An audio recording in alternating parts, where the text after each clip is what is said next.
Hi, I'm Kevin Clark, Senior Editor and Chief Correspondent here at America Magazine. I'm visiting today with Sean Callahan, the Chief Operating Officer with Catholic Relief Services, who was recently visiting some of the people that CRS is trying to help out in Iraq and Syria. And Sean is going to talk to us a little bit about what he saw in, I believe you were in Irbil, or am I saying that right? Irbil?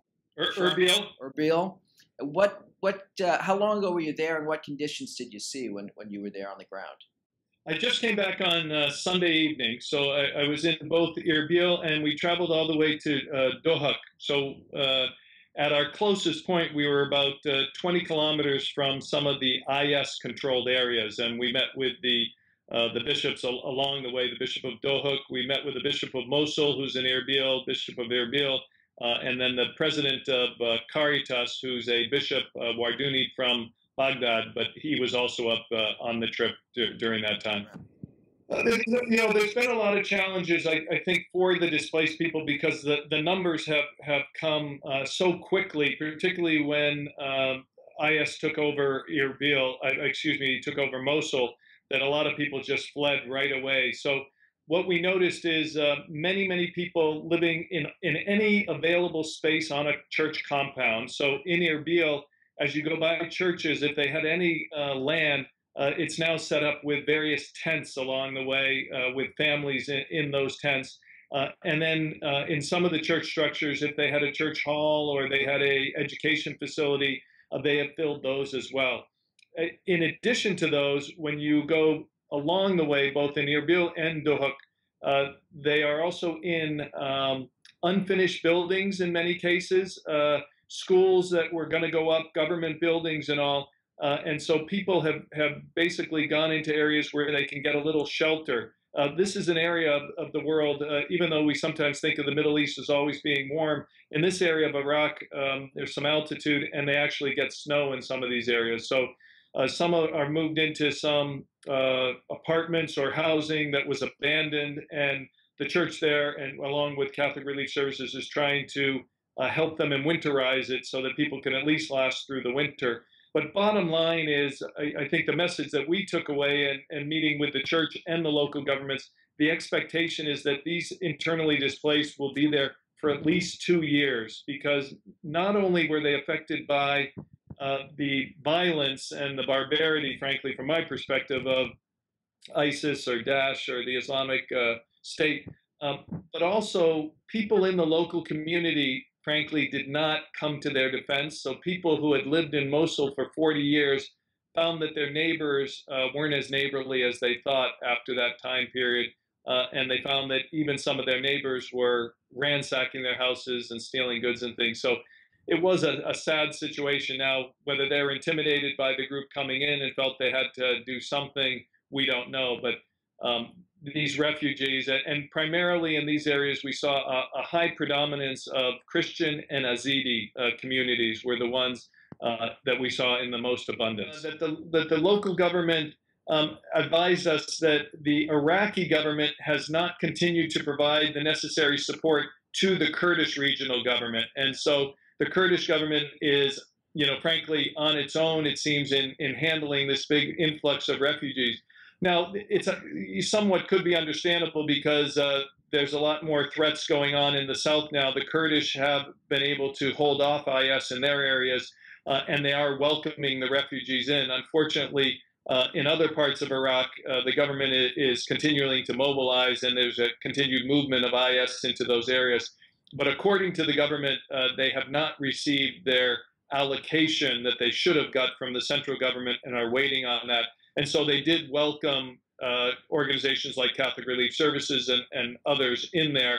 And the local government did say that it would support the efforts that the Catholic Church there was making, both in Dohuk and in Irbil, to provide assistance to the displaced.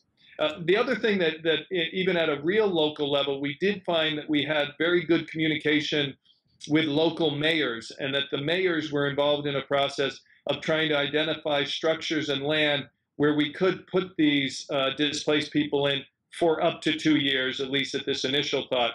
And the idea is to have a site where they are still in Iraq, still in the Middle East, and hopefully they can resettle and continue, to live there, even if they don't feel security either in the short term or the long term in going back to where they were in either the Nineveh plain or in places like Mosul. The, the people that you encountered, what are some of their immediate needs? It sounds like it's still quite a situation of a real emergency supply kind of situation, even though a lot of these people were driven away over the summer from Mosul and other areas. Yeah, unfortunately, many people during their transit from their homes to these different cities where they were seeking refuge in Kurdistan, many of them lost all of their belongings, and they had to flee so quickly that they didn't have a lot of household supplies. So what the church is providing, is some of the basic essentials. Some gas cylinders, some cooking, small little stove type top, electrical stove tops, some cooking materials, and frankly, even right now, providing some food commodities, because many of these people are without income. They don't have access to any of their income or supplies that they had in their homes and all. And so it really is food and shelter. Also, a high number we have found are children. Women and children have come up through, and the families are trying to make sure that some of these children have some opportunities for education and healthcare. So those are other ways that the church is providing. So in some cases, the children have been in isolated areas for several months. Most of the children are not in school. When young people experience a traumatic incident like this and keep hearing from the parents as they tell people who have come about how scared they were in the violence, it's very emotional for the children as well. So trying to find some child-friendly spaces, trying to get some diversions for them so that they can feel their life is normalized, and trying to have some type of education until we can get them into some schools. So you do have the basic supplies of household items as well as food, but then we're also looking at some healthcare and some education. And as you mentioned, you are now prepping this situation for at least a two-year, if not longer, solution. These folks aren't going home anytime soon. Exactly. Now, many of the people, and unfortunately, some of the church officials felt that many of the people will likely look to emigrate because they don't see a short-term solution. They're concerned should a change in the war occur that they would be displaced once again. And so, according to some of the church officials, they're trying to provide the opportunities that people can live there and in the short term feel comfortable and secure. But they're also looking at opportunities for livelihood for the longer term. And that's something we'll be looking at, particularly in the agricultural sector, and then some urban employment. But they do have a worry that people will be trying to emigrate out of this area, and places like Jordan, and then Canada, United States, and Europe would be options. Many of the communities we did meet, when you went and talked to people, they came up and said, is there any way you can take us? We will go to America in a moment. We will be good citizens. So they're really traumatized. They're afraid for the security of themselves and their children. And really right now they want an area where they can feel safe and secure. And we're hoping that they can continue to do that in Iraq, because the contributions they make to that community are very important. The local church would like that. And frankly, even the local Kurdistan government said, we need to have these people here. They're an important part of our society. But you can understand when you see the media reports of the violence that's occurred, why they would want to emigrate. Well, yeah, we often hear about the church being concerned about the living stones of the church, the history, the culture departing the region. But, I sometimes find myself wondering, is it really fair to ask these people to take such a great personal risk just so the world's Christendom can feel good about, maintaining a legacy foothold in the Middle East? It is a tough call, Kevin, and I think you and I, as we think if my children or my spouse was threatened, what do we want to do? We want to get them to safety and give them opportunities they can grow up and thrive and be in a nurturing environment. And certainly, what they came from was not a nurturing environment, and we see that. The church, though, I think is not one that is trying to stop people from emigrating because they think they should just be there and help support the church. What they're trying to do is provide an option for these people to be there, that they would provide some safe housing and some employment so that those people could then realize that we can have a safe and secure life there. So it isn't something that they're saying, you need to go back to Mosul and fight it out with your neighbors who weren't as friendly as they should have been. And if there's some, cells of IES that are still there, well, just tough it up. They're not in that position at all. They're saying, we want to provide an opportunity where we give secure housing and opportunities for them to live their lives. So help us invest in the opportunities for these communities so that they can do that. So I think they have come to a realization, and frankly, I think the church is being very practical in these instances that it is very challenging times. And they even have the priests and bishop from Mosul who have migrated to Irbil as well. So they know firsthand, what it's like. Yeah, it might be a long time before they go back there. The people there, even though they've escaped into the Kurdistan region, they're in such close proximity to the conflict zone. Are they still in a situation where they might be dislocated yet again if the Peshmerga are not able to hold the line against ISIS? I guess the feeling and the feeling that we had when we were there was that the Peshmerga and that the Kurdistan government has controlled the area very well, and that they do seem to be in control, and business seems to be operating very well. That being said, we took the 2 to 3 hour drive to Dohuk. And as you go along that road, there are military checkpoints along the way, as you might imagine, so that they can check on different groups, passing by that area. But what I also noticed in the countryside is every certain distance, there are trenches that are dug out and areas where they could, park trucks and other things that would be secure if that area were overrun. And so along the side of the road into farming fields, you have these areas. So the government, although it's being proactive and is welcoming people in, it seems to also be preparing if for some reason this force would to turn around, and make a big stark attempt on the Kurdistan region, that they would have, some ability to try to repel those forces. So when you see those type of things and you know that you're only 20 kilometers, it is a little concerning for those of us, who haven't been in that area, to think, wow, they did overrun certain areas of Iraq. Could they do the same in this Kurdistan region of northern Iraq? Yeah, and it's already happened. They did have to pull back at least once already. You've already spoken to Congress about what you've seen in the region. Are you going to be testifying anytime in the near future? We're looking to raise the issue. One of the key things that both the local church and the local government said is, please explain our situation to people in the United States. They do feel that that people in the United States don't understand their situation and don't understand what they've gone through. And so they would like that situation explained. And so they really did appreciate the fact that we were there. I actually traveled with Archbishop Coakley, who's the chair of Catholic Relief Services, and Carolyn Wu, the president.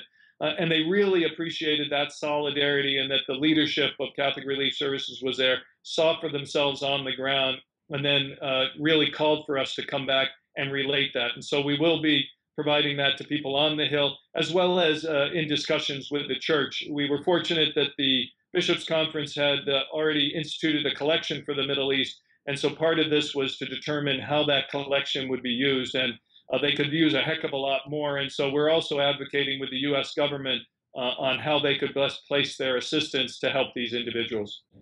What are you going to talk to Congress at all about the refugee quota for this region? It seems like a lot of people would like to take advantage of any opportunity to leave. As you mentioned, is the U.S. policy on refugee acceptance a credible one now? Is it rational given these conditions in Irbil? We understand the political constraints that many people have regarding that, but frankly, when you look at how we or how the United States government has really requested that countries like Jordan and Turkey and Lebanon and even Egypt accept refugees in, and then we look at the number of refugees that the United States accepts either from the Middle East or, frankly, the unaccompanied minors from Latin America, and we see that we, as a very wealthy country, have not showed the same generosity that many of these other countries have. And before the Holy Father arrived in Jordan, we were there visiting some of the programs and seeing in the country of Jordan, where you have 15 to 20% of the population now of the country is refugees that have come from the Syrian crisis and the Iraqi crisis. It does call into question whether we have been as generous as we could be. From a perspective of Catholic Relief Services and the Church, we see that people should be allowed to migrate, particularly under concern of their whole life and the safety and the sanctity of human life. And so we would continue to push for that opportunity for these people to be at least located temporarily in a safe zone and give the opportunities for their children to get, some security and education. Yeah, I don't think most Americans realize that. I think last year we accepted fewer than 65,000 refugee immigrants, and I think this year's trending along the same path. Whereas, as you mentioned, Jordan, hundreds of thousands of people are coming, and Turkey, hundreds of thousands of people are escaping into Turkey. And what people don't realize is the host communities in many of these areas also, pay an additional price. So when you look in Kurdistan now, and the fact that many of the schools were taken over so that they could house these refugees, the host communities now do not have the opportunity for their children to go to school. So we're trying to prioritize pulling them out of those schools and getting them a safe place to live. But the host communities, not only are they welcoming these people in, but they're also sacrificing themselves on their children getting education and other opportunities. And we in the United States don't feel those same repercussions. And as you said, it is a much smaller number of refugees that we have accepted than many of these countries who have much fewer resources. Sean, what can the average American Catholic who's concerned about these issues, what can they do? How can they participate in responding? I think the first thing that would really be helpful in this case is different levels of solidarity. And many of these individuals, have gone through a very traumatic period. And just the fact that we would come, that we would see them and speak to them, they see that solidarity and that people outside of Iraq are thinking of them and caring for their well-being. And so I would say any communication they could have, with local churches and any prayers of solidarity that they could have would be very welcome, and we could share that information with them. The fact that we came and told them that people are, thinking about them, that gave them some sense of solace. I would also say in supporting, the different Catholic networks, Catholic Relief Services, we provide to these local dioceses are assisting the local bishops and priests in responding to the needs. That would be a key area that we can continue to provide that assistance. Okay, and Sean, the circumstances sound really dire. The conditions of the people and their future outlook to returning to their homes safely. How do people find hope amidst these terrible circumstances? Did you see any cause for hope?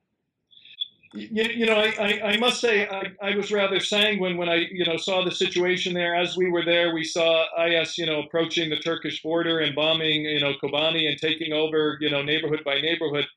When you see those, you really feel like, wow, do these people have hope? But I'll tell you, the fact that we came there gave them hope. The fact that the church is responding to them gave them hope.